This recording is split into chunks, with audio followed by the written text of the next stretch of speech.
Good afternoon students. അപ്പോൾ നമ്മൾ ഇന്നത്തെ ക്ലാസ്സിൽ അബ്സ്ട്രാക്റ്റ് ഓഫ് എസ്റ്റിമേറ്റ് എങ്ങനെയാണ് പ്രിപ്പയർ ചെയ്യുന്നതാണ് നോക്കുന്നത്.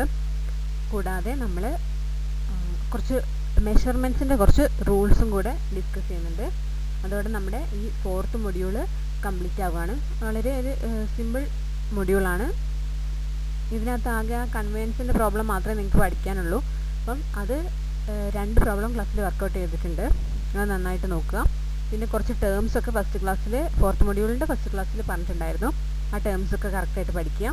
പിന്നെ ഈ അബ്സ്ട്രാക്റ്റ് ഓഫ് എസ്റ്റിമേറ്റും അതിൻ്റെ ആ റൂൾസ് ഓഫ് മെഷർമെൻറ്റ്സും കൂടെയാണുള്ളത്. അപ്പം അതൊക്കെ കൃത്യമായിട്ട് പഠിക്കാം. ഓക്കെ, എന്തെങ്കിലും ഡൗട്ട് ഉണ്ടെങ്കിൽ ചോദിച്ചാൽ മതി. ഇത് കംപ്ലീറ്റ് ചെയ്തിട്ട് നമ്മൾ വീണ്ടും നമ്മുടെ സെക്കൻഡ് ആൻഡ് തേർഡ് മൊഡ്യൂളിലോട്ട് വീണ്ടും പോവുകയാണ്. അതിൽ കുറച്ചുകൂടെ നമുക്ക് പ്രോബ്ലം ചെയ്യാം. കാരണം നമുക്ക് ഡീറ്റെയിൽഡ് എസ്റ്റിമേറ്റ് എടുക്കുന്നത് നന്നായിട്ട് പഠിക്കാനുണ്ട്. അപ്പോൾ അതിൻ്റെ കുറച്ചുകൂടെ പ്രോബ്ലംസ് നമുക്ക് വർക്കൗട്ട് ചെയ്യാവുന്നതാണ്. Okay, examples for abstract of an estimate. അപ്പോൾ നമ്മൾ ഒരു വർക്കൗട്ട് ചെയ്ത എക്സാമ്പിൾ തന്നെയാണ് നമ്മൾ നോക്കുന്നത്. ഓക്കെ, ഇപ്പം നമ്മൾ എങ്ങനെയാണ് ഈ അബ്സ്ട്രാക്റ്റ് പ്രിപ്പയർ ചെയ്യാന്ന് വെച്ചിട്ടുണ്ടെങ്കിൽ ആദ്യം നമ്മൾ എന്താ ചെയ്യുന്നത്, എസ്റ്റിമേഷൻ, അതായത് ക്വാണ്ടിറ്റി എടുക്കും. ഓരോരോ പെർട്ടിക്കുലർ ഐറ്റത്തിൻ്റെയും ക്വാണ്ടിറ്റി നമ്മൾ എടുക്കും. അതിപ്പോൾ ചെയ്യാൻ നിങ്ങൾക്ക് അറിയാമെന്നറിയാം. ആ എടുത്ത ഓരോരു ക്വാണ്ടിറ്റി നമ്മളിവിടെ ഓരോ സീരിയൽ നമ്പറായിട്ട് ആഡ് ചെയ്യും.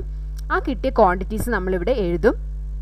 എന്നിട്ട് നമ്മളെന്താ അതിൻ്റെ യൂണിറ്റ്, ഓരോന്ന് മീറ്റർ ക്യൂബ്, സ്ക്വയർ മീറ്റർ, അങ്ങനെ യൂണിറ്റ് അവിടെ എഴുതും. റേറ്റ് നമുക്ക് തരും. ഇപ്പം നമുക്ക് റേറ്റ് നമുക്ക് എന്തെങ്കിലും സ്റ്റാൻഡേർഡ് ഡാറ്റ ബുക്കിൽ നിന്ന് എടുക്കാം, അല്ല ഷെഡ്യൂൾ ഓഫ് റേറ്റിൽ നിന്ന് എടുക്കാം റേറ്റ്. അല്ലെങ്കിൽ നമുക്കിപ്പോൾ എക്സാമിനാണെങ്കിൽ ക്വസ്റ്റ്യനിൽ ചിലപ്പം റേറ്റ് തരും.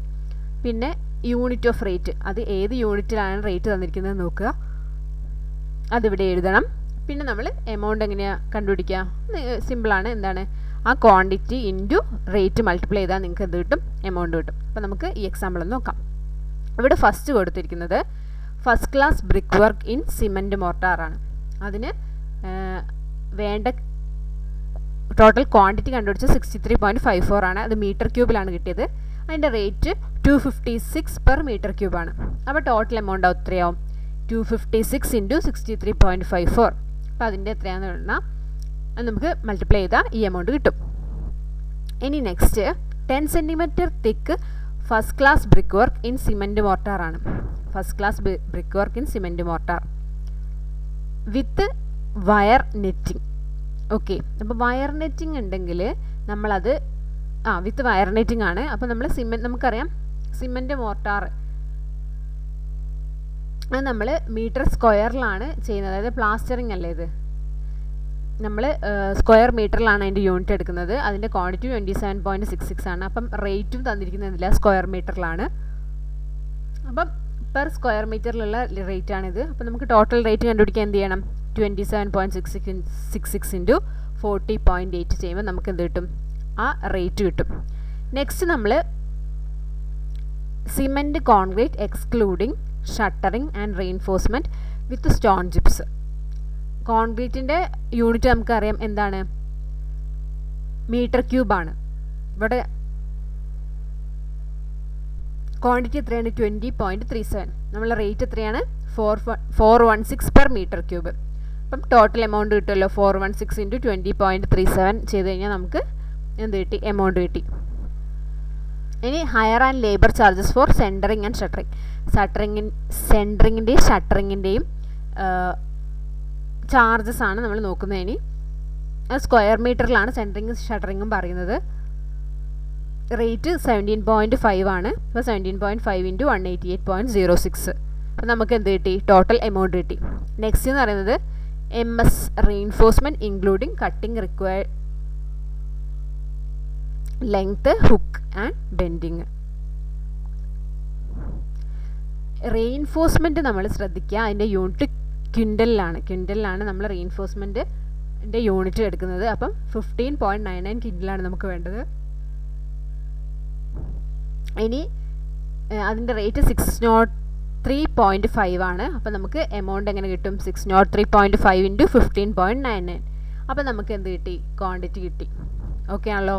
അപ്പോൾ ഇത്രയും ചെയ്യാനുള്ളൂ. അബ്സ്ട്രാക്റ്റ് ഓഫ് എസ്റ്റിമേറ്റ് എന്ന് പറഞ്ഞിട്ടുണ്ടെങ്കിൽ നമ്മൾ ഓൾറെഡി ഇപ്പം നമ്മൾ വർക്കൗട്ട് ചെയ്ത് വെച്ചിട്ടുണ്ടാവും. എന്ത്, നമ്മുടെ ക്വാണ്ടിറ്റീസ് എത്രയാണെന്ന്, ഓരോ ഐറ്റത്തിൻ്റെയും ക്വാണ്ടിറ്റീസ് നമ്മൾ ഓൾറെഡി വർക്കൗട്ട് ചെയ്ത് വെച്ചിട്ടുണ്ടാവും.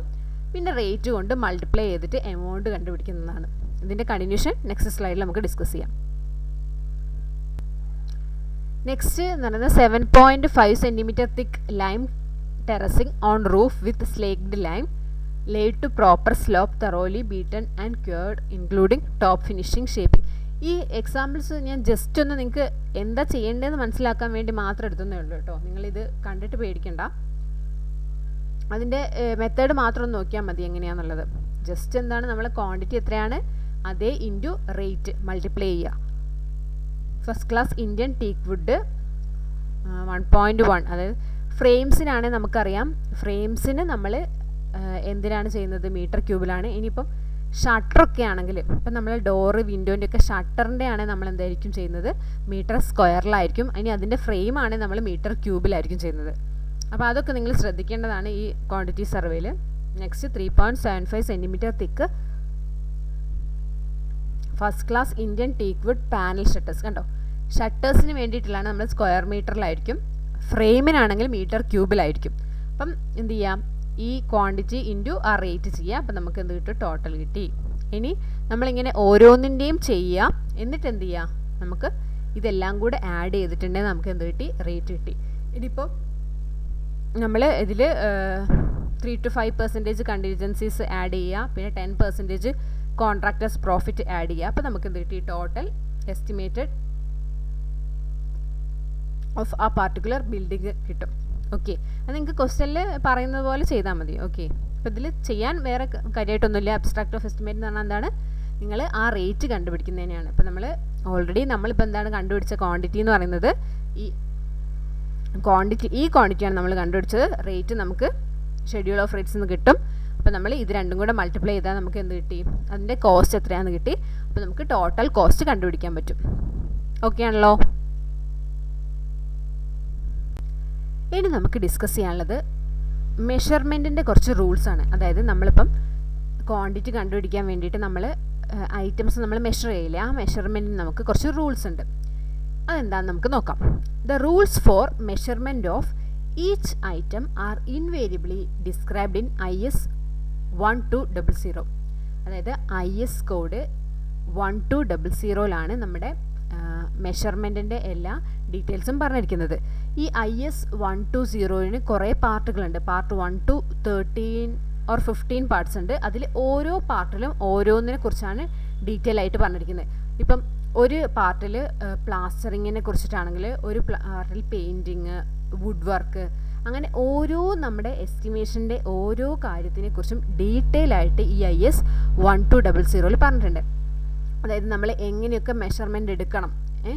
ഇനി നമ്മളിപ്പോൾ ഓൾറെഡി പഠിച്ചിട്ടുണ്ടായിരുന്നല്ലോ കോൺസ്റ്റൻസുകൾ, അതായത് പെയിൻറ്റിങ് കോൺസ്റ്റൻസ്, കോഎഫിഷ്യൻസ് ഒക്കെ നമ്മൾ പഠിച്ചിട്ടുണ്ടായിരുന്നു.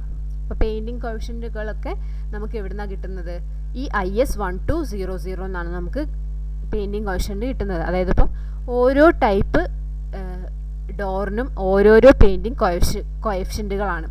ഇപ്പം നിങ്ങൾക്ക് തന്നെ അറിയാം, പാനൽഡ് ഡോറുണ്ട്, ഡബിൾ ഷട്ടേർഡ് ഡോറുണ്ട് അല്ലേ, അങ്ങനെ ഓരോ ടൈപ്പ് ഡോറും ഉണ്ട്. അപ്പം എല്ലാത്തിനും ഒരുപോലെ ആയിരിക്കില്ല പെയിൻറ്റിൻ്റെ ക്വാണ്ടിറ്റി വേണ്ടി വരുന്നത് അല്ലേ. അപ്പം നമുക്ക് ഓരോരോ ടൈപ്പ് ഡോറിനും ഏത് ഒരു പെർട്ടിക്കുലർ കോഎഫിഷ്യൻ്റായിട്ട് നമ്മൾ മൾട്ടിപ്ലൈ ചെയ്യേണ്ടി വരും. കാരണം എന്നാലും നമുക്ക് കറക്റ്റ് എമൗണ്ട് നമുക്ക് അതിൻ്റെ പെയിൻറ്റ് കിട്ടുള്ളൂ. അപ്പം അതിനു വേണ്ടി നമ്മുടെ IS കോഡിൽ ഓൾറെഡി എല്ലാ ടൈപ്പ് ഡോർസിനും ഉള്ള കോഎഫിഷ്യൻ്റ് ഡീറ്റെയിൽ ആയിട്ട് പറഞ്ഞിട്ടുണ്ട്.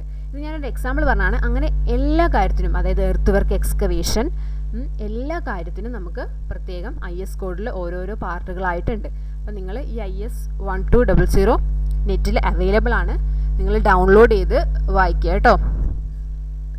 Next, measurement shall be made for finished item of work and description of each item shall include materials, transport, labor, fabrication tools and plant, and all types of overheads for finishing the work in required shape, size and specification. അതായത് ഇപ്പം നമുക്കറിയാം, നമ്മളിപ്പം ഒരു കോൺക്രീറ്റിൻ്റെ quantity എടുക്കാമെന്ന് വിചാരിച്ചോ. അപ്പം നിങ്ങൾ ഈ കോൺക്രീറ്റിൻ്റെ ക്വാണ്ടിറ്റി എടുക്കുമ്പം അതിൻ്റെ സ്പെസിഫിക്കേഷൻ, അതായത് ഏത് ഗ്രേഡ് ആണെന്ന്, ഇപ്പോൾ ഞാനിപ്പോൾ കോൺക്രീറ്റിൻ്റെ എക്സാമ്പിൾ വെച്ച് പറയുകയാണ്. ഇപ്പോൾ നമ്മൾ ഒരു കോൺക്രീറ്റ് RCC എടുക്കുകയാണെങ്കിൽ അതിൽ ഏത് ഗ്രേഡാണെന്ന് അതിന് സ്പെസിഫൈ ചെയ്യണം. അതായത് M20 ആണോ M15 ആണോ എന്താണെന്നുള്ളത്, അങ്ങനെ ഓരോ വർക്കിലും അതിൻ്റെ ഡീറ്റെയിൽഡ് സ്പെസിഫിക്കേഷൻ കൊടുക്കണം. ഇപ്പോൾ സ്റ്റോൺ മേസണറി എന്ന് മാത്രം പറഞ്ഞാൽ പോരാ, അത് RR ആണോ ഡ്രൈറബിൾ ആണോ. കാരണം എന്താ, ഓരോ ടൈപ്പിലും വേണ്ടി വരുന്ന ക്വാണ്ടിറ്റീസ് വ്യത്യാസമായിരിക്കും. അപ്പം നമ്മൾ ഓരോ വർക്കിനും അതിൻ്റെ സ്പെസിഫിക്കേഷൻസ് നമ്മൾ നിർബന്ധമായിട്ടും കൊടുക്കണം. ഓക്കെ, ഈ റൂൾസ് നിങ്ങൾ പഠിച്ചിരിക്കേണ്ടതാണ് കേട്ടോ. ഇത് അങ്ങനെ തന്നെ പഠിക്കുക. ഇനി next, in booking the order shall be in sequence of length, breadth and height or thickness. അതായത് നമ്മളിപ്പം ക്വാണ്ടിറ്റി എടുക്കുന്നതിൽ ഈ ഓർഡറിൽ തന്നെ നമ്മൾ നോട്ട് ചെയ്യേണ്ടതാണ്. Length, breadth, height or thickness. അതെ, നമ്മളിപ്പം അല്ലാതെ ആദ്യം ബ്രെഡ്ത്ത് എഴുതിയിട്ട് പിന്നെ ഹൈറ്റും ലെങ്ത്തും എഴുതരുത്. കറക്റ്റ് ഈ ഓർഡറിൽ തന്നെ നമ്മൾ എഴുതേണ്ടതാണ്. നെക്സ്റ്റ് റൂൾ എന്താണെന്ന് വെച്ചിട്ടുണ്ടെങ്കിൽ, all works shall be measured subject to the following tolerances. Linear measurement shall be measured to the nearest of 0.01 meter. Area shall be measured to the nearest of 0.01 square meter. Cubic contents shall be worked out to the nearest 0.01 cubic meter. അതായത് നമ്മൾക്ക് ടോളറൻസിനെ പറ്റിയാണ് ഇത് പറയുന്നത്. ലെങ്ത്തിനാണെങ്കിൽ 0.01 metre വരെയാണ് tolerance. അതിപ്പോൾ ഏരിയയിലാണെങ്കിൽ എന്താ 0.01 square metre. ഇനി volley ആണെങ്കിൽ 0.01 മീറ്റർ ക്യൂബ് ആയിരിക്കും. Okay, next, same type of work under different conditions and nature shall be measured separately under separate items. അതായത് ഇപ്പോൾ എക്സാമ്പിൾ പറയുകയാണെങ്കിൽ നമ്മളിപ്പം ലാസ്റ്റ് മൊഡ്യൂളിലൊക്കെ നമ്മൾ പ്രോബ്ലം ചെയ്യുമ്പം ഇപ്പോൾ ഒരു 60/60യും 60/40 ഉള്ള RR നമ്മൾ ഡിഫറെൻ്റ് ആയിട്ടല്ലേ ചെയ്തത്, സെയിം ആയിട്ട് ചെയ്തില്ല. അതാണ് പറയുന്നത്. ഒരേ കാറ്റഗറിയിൽ വരുന്നതാണെങ്കിലും, ഇപ്പോൾ സ്റ്റോൺ മേസണറി തന്നെ വരുന്നതാണെങ്കിലും, പക്ഷേ അതിൻ്റെ നേച്ചർ ഡിഫറെൻ്റ് ആണെങ്കിൽ, കണ്ടീഷൻസും നേച്ചറും ഡിഫറെൻ്റ് ആണെങ്കിലും നമ്മൾ എന്ത് ചെയ്യണം, അത് സെപ്പറേറ്റ് ആയിട്ട് തന്നെ നമ്മൾ ചെയ്യണം. ഓക്കെ, അല്ലാതെ എല്ലാം കൂടെ മിക്സപ്പ് ചെയ്ത് ചെയ്യരുത് നമ്മൾ ക്വാണ്ടിറ്റി എടുക്കുമ്പം. Next, the bill of quantities shall fully describe the materials proportions.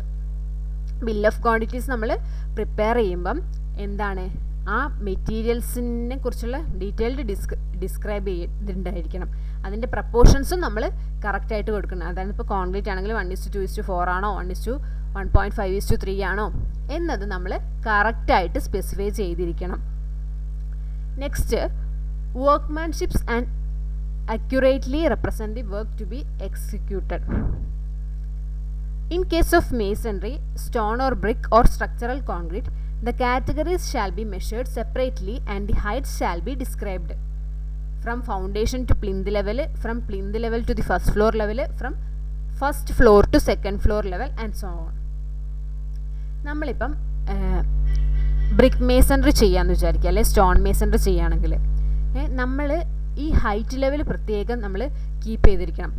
നമ്മളിപ്പോൾ ചെയ്യുമ്പം ഫൗണ്ടേഷൻ ടു പ്ലിന്ത് ലെവൽ നമുക്ക് എടുക്കാം, അതൊരു കാറ്റഗറി ആയിട്ട് എടുക്കുക. പിന്നെയെന്ന് പറയുന്നത് plinth level to first floor level വരെ വേറൊരു കാറ്റഗറി ആയിട്ടാണ് നമ്മൾ ചെയ്യുന്നത്. ഇനി next first floor to second floor level എന്ന് പറയുന്നത് വേറൊരു കാറ്റഗറി. അങ്ങനെ ഹൈറ്റ് അനുസരിച്ച് സെപ്പറേറ്റ് കാറ്റഗറി ആയിട്ട് നമ്മൾ ചെയ്യണം. അപ്പം ഇത്രയുമാണ് റൂൾസിനുള്ളത്. ഇത്രയും റൂൾസ് നിങ്ങൾ പഠിക്കുക. ഇത് എക്സാമിന് വന്നാൽ ഇങ്ങനെ തന്നെ എഴുതുക. ഓക്കെ, ഇതിൽ വലിയ കോംപ്ലിക്കേഷൻസ് ഒന്നുമില്ല. ഇപ്പം ഫോർത്ത് മൊഡ്യൂൾ വളരെ സിമ്പിളല്ലേ, ആർക്കും ഒരു കൺഫ്യൂഷൻ ഉണ്ടാവേണ്ട കാര്യമില്ലല്ലോ. ഡയറക്റ്റായിട്ട് മൾട്ടിപ്ലൈ ചെയ്യാനുള്ള മാത്രമേ ഉള്ളൂ. ആകെ ആ കൺവെയൻസ് സ്റ്റേറ്റ്മെൻറ്റ് ഉണ്ടാക്കാനുള്ള ക്വസ്റ്റ്യനേ ഉണ്ടാവുള്ളൂ. അപ്പം ഫോർത്ത് മൊഡ്യൂൾ ഇത്രയേ ഉള്ളൂ. നമുക്കിനി സെക്കൻഡ് ആൻഡ് തേർഡ് മൊഡ്യൂളിൽ ഡീറ്റെയിൽ ആയിട്ട് 1-2 പ്രോബ്ലം കൂടി ചെയ്യാം. ഓക്കെ, അപ്പം നിങ്ങൾ എന്തെങ്കിലും ഡൗട്ട് ഉണ്ടെങ്കിൽ ചോദിക്കുക. അപ്പം നന്നായിട്ട് പഠിക്കുക, നോട്ട് കൃത്യമായിട്ട് എഴുതുക. ഈ 2 ദിവസത്തെയും കൂടി നോട്ട് എഴുതിയിട്ട് ഇന്ന് ഗൂഗിൾ ക്ലാസ് റൂമിൽ സബ്മിറ്റ് ചെയ്യാം. ഓക്കെ, ലിങ്ക് ഇടുന്നതായിരിക്കും. Okay, thank you.